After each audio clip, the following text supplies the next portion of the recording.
শুভ সকাল বন্ধুরা, ধানবাদ জেলার একটা ছোট্ট শহর থেকে আমি রূপালী রায় তোমাদের জন্য নিয়ে এসেছি একটা টিফিনের রেসিপি।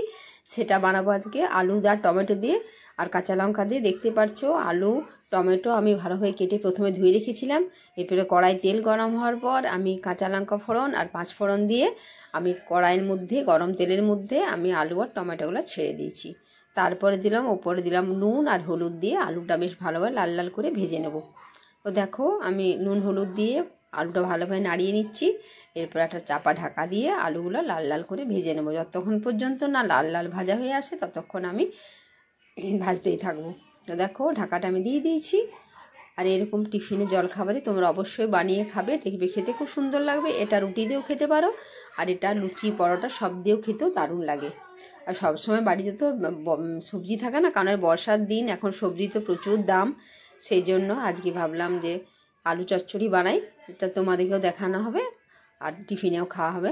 তো দেখো আলুগুলো ভাজা হওয়ার পর, সামান্য লাল লাল ভাজা হওয়ার পর আমি ওর মধ্যে জল ঢেলে দিলাম। এরপরে দিয়ে দিয়েছি, এরপরে নুন তো আমি সব আগেই দিয়ে দিয়েছিলাম। এরপরে ঢাকা দিয়ে দেবো। চলো, ঢাকা অলরেডি আমি দিয়ে ফেলেছি।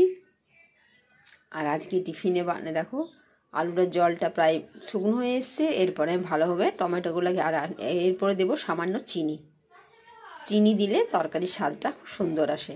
তো দেখো এইভাবে আমি ভালোভাবে নেড়ে নেড়ে টমেটোগুলো ভালোভাবে ঘেটে ঘেটে একদম আলুর সাথে মিলিয়ে নেব।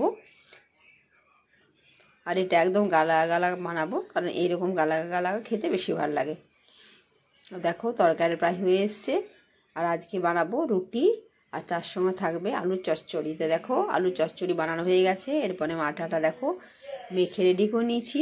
তো চলো, আজকে টিফিনে আছে গরম গরম রুটি, তার উপরে দিয়েছি গাওয়া ঘি, আর আছে কাঁচা পেঁয়াজ। এরকম টিফিন খেতে তো আমার দারুণ লাগে। চলো, সকলে সুস্থ থাকবে, সাবধানে থাকবে। Tata, bye bye, tata.